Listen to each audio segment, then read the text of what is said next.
Mungkin banyak yang bertanya ya, bagaimana kelanjutan kerjasama dengan Bobby Boss karena sudah sampai akhir tahun. Saya sampaikan, sampai hari ini kerjasamanya terus berjalan.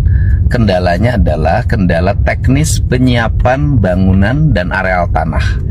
Dan hari ini saya sudah ada tanah seluas 2 hektar yang bisa digunakan untuk menampung mobil dan mesinnya, kemudian juga menyimpan tangkinya dan membuat bangunan penunjang.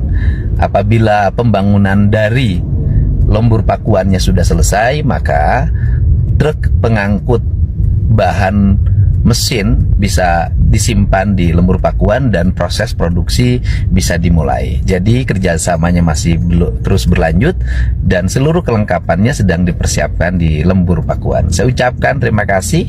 Semoga apa yang menjadi pikiran, gagasan, dan cita-cita bisa diwujudkan dalam karya yang lebih nyata.